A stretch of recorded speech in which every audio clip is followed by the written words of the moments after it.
Hey guys, it's your girl Mecca, is your favorite oddly dressed omnivore. We are back with another recap for Insecure this week.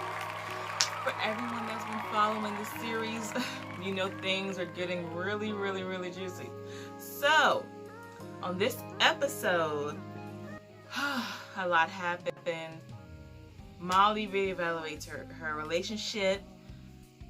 Issa and Molly get even more distant towards each other. It's getting pretty awkward. And then the beautiful, mysterious moment that Issa and Lawrence had. It's a lot of twists and turns in this episode, guys. So the episode starts with Issa, and Issa seems overwhelmed. It starts with her tenants basically storming her apartment because the water's cut off. And that just shows that she's overwhelmed. And then it cuts to her talking on the phone, trying to reach out to Condola, texting her. You know, it shows that their text thread where Issa's blowing up Condola and Condola's barely responding and being dry. And then she calls her and she doesn't answer. So it kind of feels like Condola is ghosting her. And it makes you wonder if this has anything to do with the last episode. Because at the end of the last episode, or episode 3, Lawrence and Condola had a serious conversation about how she feels about her ex, if she ever wants to be married, if she ever wants to have kids. Like, because the way she was talking at her Friendsgiving, she was saying she never wants to plan a wedding, never wants to see one. She's just over weddings after what she went through in her divorce. And I guess that she's really wondering, I guess Lawrence was curious as to, I guess, how she was currently feeling, maybe if she missed her ex, maybe if she would ever be open to marriage again, and she was pretty clear that she didn't want to be married again. So after that intense, awkward conversation, exes got brought up, and then she's like, well, I should be afraid of Issa. If anything, you guys are over here cracking jokes, you guys have the same friend group.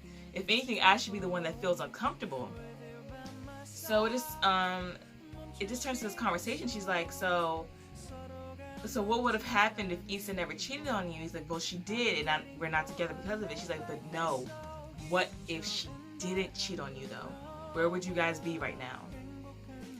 And that's when the scene gets cut. So I have a feeling that at some point between then and this episode, I feel like Lawrence probably either was honest with Condola and like told her that he was probably on the verge of marrying Issa until he found out she cheated, or so he could have did that, or he could have told her. It's possible that Condola and Lawrence fell off, because it's like to her, it's like she's over marriage. She's over the idea of marriage. She just got divorced a year and a half ago.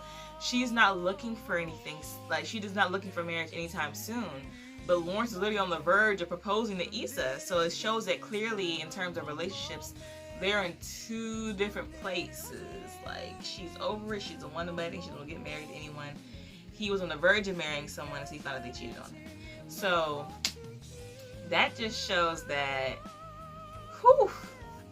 it's just like him and Issa really had a chance. Now, I don't even want to bring up season 1 of her cheating on him with Daniel, because some would say it was deserved, and some would say she could have broke up with him first. It's complicated. He should have been better to her, but she also didn't have to cheat. Blah, blah, blah. I don't know what else to say about it. But it just shows that, like, this mystery of, like, maybe he's being reminded that he actually wanted Issa. Like, he actually wanted a whole lifetime with this woman. So even though she messed up, that's what he had. Like, that's where his heart was with her, for her. So between that and him sending the laughing emoji on her Instagram story, like, between those two, it's kind of like, ooh, like, okay. So fast forward to this episode, Condola's ghosting her, and it's kind of getting wild because Schoolboy Q backs out. Schoolboy Q, why you have to do Issa like that? I was looking forward to seeing you on the show, which probably means you were never going to be on the show. But it would have been fire if we saw Schoolboy Q on Insecure. Absolutely. Just to a scene where Lawrence and Issa are catching up with each other at Tiffany and Derek's little like, our baby's here little thing. I guess they were coming over to help them out and to see the baby, and Lawrence was there, so her and Lawrence caught up with each other. And it was so cute because they were just having a regular conversation. He was like, who do you think the baby looks more like, Tiffany or Derek? And she's like, I think she looks like Kelly, which is funny as fuck. So then Lawrence tells her, hey, I really want to talk to you about something. Like, I really got to let you know about something. And she's like, okay, cool. Gets a phone call. Schoolboy Q backs out. Schoolboy Q backs out of the whole festival. And then when she goes back to Lawrence, he has like this guilty, what I consider guilty look on his face. So I don't know if he broke up with Condola or made it clear to Condola that he was probably going to marry Issa if they were still together. But I feel like Condola did something to make Schoolboy Q back out. And that's probably why she's ghosting. She wants to remove herself from the whole situation. I think that's kind of petty though in terms of business. I don't really rock with that, but you know, canola oil, whatever. And it's just really wild because you really sit there and see that while Issa's reaching out to canola oil at the beginning of the episode, canola oil's barely, like, you see their text thread, she's barely responding to Issa. She's literally doing like the bare minimum. And I'm just like, okay. And she's not answering any of her phone calls. She's not approving any flyers. It's just real messy. So it just makes you wonder what her and Lawrence conversation was the episode before. Because it's like, what you say to canola oil to make her not be cool with Issa no more? Because Issa didn't do nothing. So it must have gotten awkward in their relationship. He must have broke up with her and made it clear he still could have had feelings for Issa. So that's weird. Now we enter Mollyland. So her and Andrew are going strong. They're just having this beautiful, committed, exclusive dating dynamic. Apparently they have date nights too, so you know, they take care of it. They maintain the relationship. But here's the thing. Molly starts neglecting Andrew. And what I love about them is that, like, I don't feel like Andrew's ever afraid to address stuff. Like, I don't feel like he's ever, like, even if he doesn't like something, he doesn't hold it in for too long, I don't feel like. So I love that about him. But it's like, he comes over to spend time with Molly, and Molly's doing work from her job. And then, like, he doesn't, what had happened was, she can't focus on their together time because she has work to finish, or that she wants to finish. So she tells him, I'll be back here at 9 o'clock, in terms of her going to the living room and coming right back.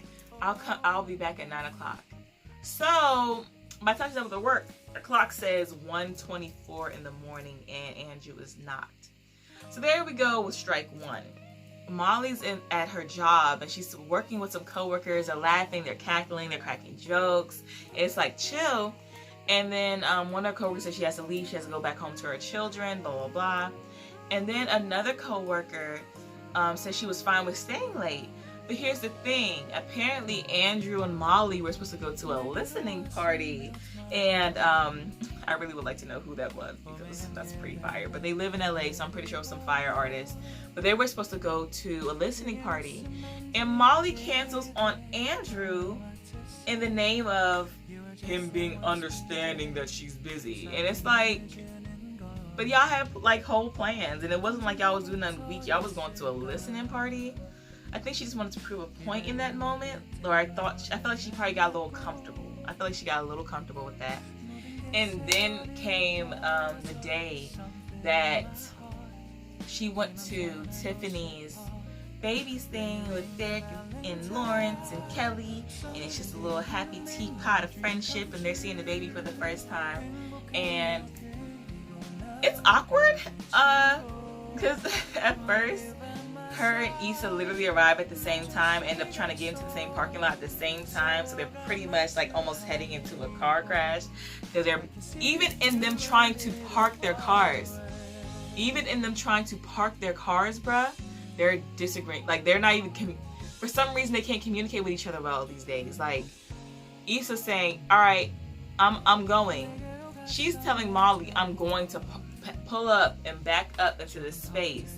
So Molly says okay, and they literally like keep getting closer to each other, almost hitting each other with each other's cars. And it's like, it's so sad because even the simplest forms of communication for them seem a little rocky these days. So that was weird. Then that was a little weird.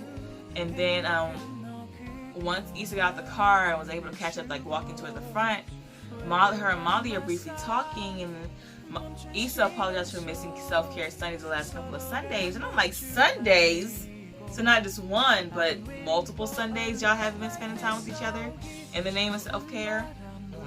So Molly's like, no, it's cool, I get it. You know, Sundays don't really work for me anymore either. And it's just like, okay, so I guess self-care Sunday is not convenient. And I'm like, yikes, okay, you guys are letting this happen. Reschedule, find another day of the week. Just find something else. And it's like, what blows me is like, her and Issa just aren't communicating. Like, her and Issa are not communicating because it feels like at that moment they were talking and like talking about self-care Sunday and like having a brief conversation.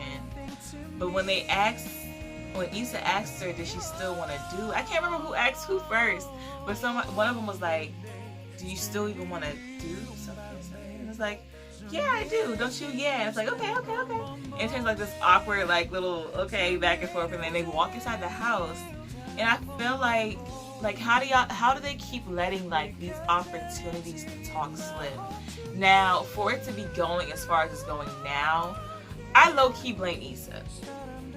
And it's kind of hard because it's getting to a point where you can't even tell who you blame anymore. Like, everybody's at fault at this point, kind of. And it's just kind of like, Issa was supposed to go to Molly's house on Thanksgiving to have this conversation over their pie that her mom specially bakes a crispy crust for, just for Issa. And Issa canceled on her without being busy. Her and Amal, yes, they had a whole thing. They had a beautiful brother and sister moment. She confessed how she actually felt about Condola and Lawrence's relationship, how she's reaping the benefits of all the time and the work and the effort she put into taking care of him while he was down. So now someone's experiencing like him in a different space, and she never got to experience that with him. But back to what we were talking about. So it's kind of like, it's crazy because like they're just like, Issa canceled, and it's like she wasn't even busy. And it's like, I think that they're taking the time they had to communicate about this for granted. Like, y'all both can't be passive aggressive about this, because the longer y'all wait to have this conversation, the worse your situation is getting with each other. And it's just like, it just gets awkwarder and it's weird. So then Molly ended up peeping that Lisa was talking to Lawrence. It was throwing a little shade at it, and she talked to Tiffany. Was talking to Tiffany and asked her essentially like,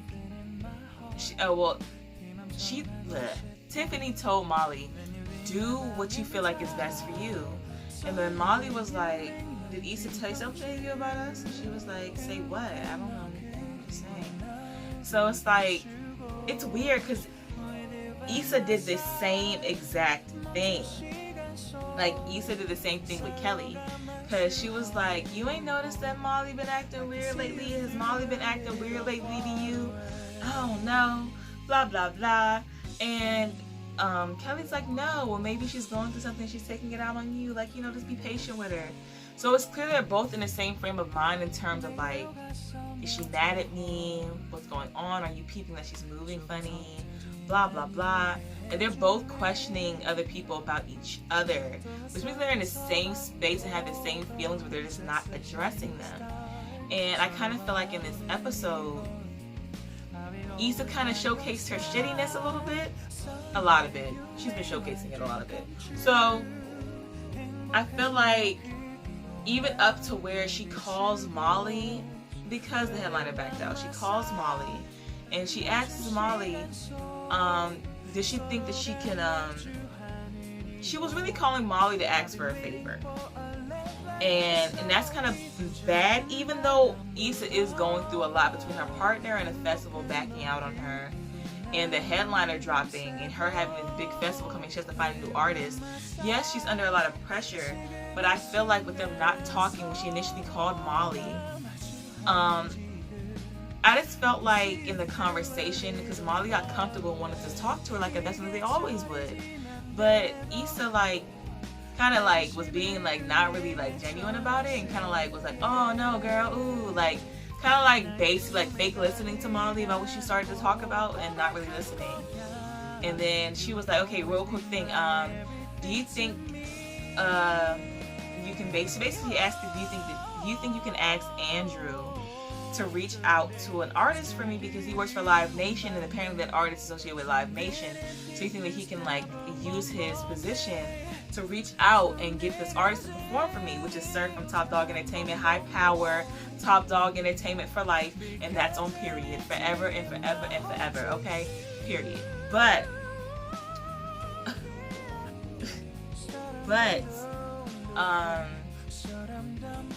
she asked her that, and I think that throws Molly for a loop, because Molly was under the impression that Issa was at least calling for, like, because for how rocky they've been, they probably miss each other. She was excited just to talk to her friend, just for her to be turned into her doing something for Issa. And I just felt like, oh my gosh, it's just getting bad, because it's like, if you don't make time to talk to her outside of that, but you make time to call her when you need something, that can come off wrong when you guys are in a bad space and there's not like proper communication going on. So I get why Molly kind of like, you could tell Molly felt some type of way about her even asking, and was kind of like, I gotta go, I don't even want to talk anymore. And it was pretty bad. Man. So then Andrew addresses the fact that he doesn't feel like Molly, like their schedules are clashing with each other, and it's making it hard for them to spend time with each other and to be a couple to, like, to be a partner to each other. And Molly is like, oh no, no, like I get what you're saying, I'm gonna work on it, blah blah blah. And it's kind of like, you could see like the despair forming in her eyes when he was saying it, but it feels like he's like I don't see, like, it feels like we're clashing and it's not working right now. And she's like, well, do you want it to? He's like, yeah, I want to make it work. So when so then after having that conversation, of her and Andrew agreeing to like put effort into making sure that their schedules complement each other, because at one point like Andrew just started like scheduling other shit. Like, yeah, they had date night, but after Molly kept canceling on him on date night, he made plans with his homeboys. So I guess Andrew got fed up and he eventually had to say something. But yeah, he was just like, I don't feel like our schedules are meshing well with each other and I want this to work. So in the name of that, Molly takes it upon herself to reach out to Issa and let her know that she was not going to ask Andrew for the favor. She feels like she wants to keep certain parts of her life separate, which I respect. I definitely respect. If her and Andrew had a rocky start, then they finally got to a place where they're being exclusive, and then, like, you know, they're just going through the motions of being together and learning each other, and she's been neglecting him lately, and so their schedules are clashing, so then it's making him feel like it's not working to a certain extent. I wouldn't push it again either. So I guess in the name of protecting Andrew and what she has with him right now, she didn't want Issa mixing her business with her man, and then like him using his job to get something done for her. I guess in a way it's kind of like mixing a lot of things and like looping and connecting a lot of things to each other that don't need to be connected. And it's just, you know, it's getting a little messy. It could get a little messy. I also don't think Molly had confidence that Issa was doing her due diligence by the program, whatever reason you think it may be. Whether you think it's because Molly's not a good friend, or you think that she just doesn't think, no. Molly thinks Issa, I don't think Molly thinks Issa is capable of handling something like this. Like, I low-key think that, because when they first talked, she was just like, so, when she first talked to Molly and asked her for it, she was like, so what did you do, so what could you have done to make him back out? Like, did you breach a contract? Did you change something? Like, what happened that Scuba Q backed out? And so if Issa never, I feel like since Issa also never fully addressed or answered that question to Molly, like, I feel like Molly was like, I don't want like Andrew putting his neck out there for Issa, and something goes wrong and then it comes back to me because it's like, that's my nigga and blah blah blah. So I get it and I respect it. I just think it's kind of unfortunate that there's a pattern of Molly not being able or consistently not giving the support that Issa needs when she needs it the most. So although I can respect why she's doing it, it just feels like she just has a hard time, like, just being... It seems like every time it lines up with Issa doing something or building something, Molly always enters a space that makes it so that she usually can't help Issa past a certain point. And I think that's it's just getting really awkward. It's getting really weird. And honestly, I can't even tell if Lawrence was like, I can't even tell if he's really like feeling Issa again and he wants to like talk to her. I don't know if he reflected on the last episode and he's like, yo, I definitely was about to marry Shawty. Maybe I should give her another chance. So in my head, I'm like, okay, like maybe this conversation that they're having, or maybe what he wants to say to Issa, maybe he wants to get back together. Maybe he's the absolute reason why Canola Oil. We're going to call her Canola Oil. And I know I keep calling her name Condola, but fuck Condola. Condola is wild, and I don't respect that. Not as a businesswoman, not as like, at least handle it properly. At least talk to Issa. You don't just back out of something that's business. Anyway. Either way, I can't tell. And it's the way they're setting it up. I can't tell if Lawrence wants to. He's thinking about possibly getting back with Issa, or if he's being reminded of things he wanted from Issa and how Condola can't give him that because she's not in the space to give him that, and how he was on the verge of spending his life with Issa. Like, I don't know, bruh. But all I know is that moment. I just want to cling on to it as if it could be anything, because if it ends up being him, like, just low-key trying to tell her that I'm the reason why Condola's ruining your shit that you worked so hard for and that you've been planning, I don't think that conversation will go well. So I kind of get it, but it's still kind of fucked up. Yeah, guys, this episode is just a little crazy, and it's like, whew. I don't know. I also feel like it was very dry, and I wish it was longer, but maybe I also feel like that because I feel like not enough happened in the episode. But y'all, the next episode is gonna be the block party. So we're gonna see how it goes left. And apparently there's 10 episodes this season. My friend's predicting there's gonna be a break in the season, and I'm really hoping it's not, because I'd be heartbroken if they never recorded it and we're in quarantine. So that kind of fucked me up. But yeah, man, I just really feel like at this point, when it comes to Issa and Molly, they're both running from the issue, and it's causing them to pull away from each other. In pursuit of running away from the fact they have the conversation and like initiate it, they just need to run away. I think they are just running away, and I feel like they're not addressing the issue at hand. I really don't think that they're addressing it, and I think it's just causing more friction than they think it is. They're trying to like avoid this blow up, but the more that they avoid it, the worse it seems like it's gonna get.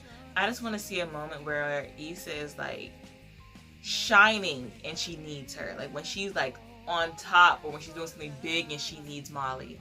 I would love to see one time where Molly's actually able to be fully there for her as a best friend. And then we know what's actually sad? Molly was right about canola oil. Molly was suspicious at first, and to us it came off like, why are you trying to ruin the block party? She's building business, she's doing this, she's doing that. And then I understood that, and that was definitely a firm point that was made, and I definitely was standing on that point for sure. But then, like, what threw me for a loop was the second episode when Issa brought the fact that she even saw Lawrence in canola oil. And you know what's wild? Molly's shade wasn't even that bad in that situation. But she was like, I saw canola oil in Lawrence. And she's like, how did that go? Blah, blah, blah. And she was just like, I just don't know why you're acting like everything with that is cool. And it's like, at that point, I heard Molly as a best friend saying, like, you keep acting like being cool with this woman that's literally with the man you were with for half a decade, on the verge of possibly marrying. Like, I don't know why you're pretending like it's okay or like it's not uncomfortable. Like, because Lawrence didn't say she was in a hospital. That means that she's intentionally ghosting Issa. She's intentionally not talking to Issa. She's intentionally like not assisting her with the festival. And I think that's very petty, because I think Lawrence, even though Lawrence's response is about Issa, that has nothing to do with Issa. So I don't think canola oil can like treat her badly because of how Lawrence perceives what he wanted with her, or what he could have had with her if the cheating never happened. I don't think that should be like if you're gonna ask a question, to be able to handle the answer. But Molly really did warn Issa ahead of time. She was like, I don't know why you acting like this is cool and it's not cool. So now we seeing the fruits of all that. Canola oil bounced. She bounced. She ain't helped nobody with nothing. She gone. She's gone. So yeah, it's just kind of, and I just think that they just need to do better by each other as friends. And at this point, yes, Molly has some consistent like bad tendency. I don't know, y'all. The tea is hot. It's a little too hot for me tonight. But it's also cold as fuck because this episode felt like it was short as fuck. But it's just crazy, and it's like, and then this nigga Nathan calls Issa. That's right, Nathan calls Issa. And he leaves a voicemail so thank God her and Molly are fighting over the parking spot. But he leaves her a voicemail saying that he feels like he's proud of her because of the fact that the idea for the block party started when her and Nathan first started dating, before he ghosted her and was being so passive-aggressive and gross. Yeah, bro. So it's just kind of, I'm like, are y'all dropping hints? Like, is Nathan supposed to sneak back in here before the season is over? Like, is her and Lawrence getting back together because Lawrence is like, I really was gonna marry this woman? Like what's going on? Like, and I also just want Molly to be happy. Like, she deserves happiness. She really deserves to like have the best, you know? And I also feel like it's because she works hard, but I feel like Molly also has to learn how to set better goals for herself, because if you work at a law firm and that's all you do, sweetie, like, and all you're looking to do is move up in there, it's like, okay, so then outside of this, like, where do you pour your energy into? Another thing we need to talk about, y'all. I think Issa is getting fed up with herself. Like, I think she's getting fed up with what's going on. Because even her mirror bitch didn't rap her. She didn't rap her this week. They didn't talk. Like, she tried to talk to her and she was like, I'm having a bad week. Nuck if you buck. I can't be here for you right now, Issa. So it's a lot going on, y'all. This show, I just can't wait for next week. You know, I feel like next week is going to be super juicy, and I feel like it has to be super juicy because of how short this episode was. All shade intended, but I appreciate you, Issa Rae. Thank you so much for even making this show. Oh, and what I love in this episode is they touched on the topic of how it seems like disregard black women in terms of like how they feel physically when they're pregnant. Like how when they have an issue, it doesn't get addressed or fixed. They'll get proper treatment for it. But then black women end up really dying from this stuff. And it's really crazy. And I'm so happy that Issa understands that although the show is like a hit and it's a comedy and it's written a certain way, that she even like enforced that. Like, yes, speak on the issue. Do that, Issa. Do that. So it's just, things are just getting crazy, y'all. And I guess we won't know until like next week. Thank you guys so much for watching this week's recap of Insecure with me. This was for episode 4. So we're going to see what episode 5 do, because that's when the block party pop off. But yes, guys, truly thank you so much for tuning in. Don't forget to like and subscribe. I appreciate you all. Issa Nation, stand up. Molly Nation, stand up. Lawrence, stand up. Canola oil, sit down. We don't rock with you.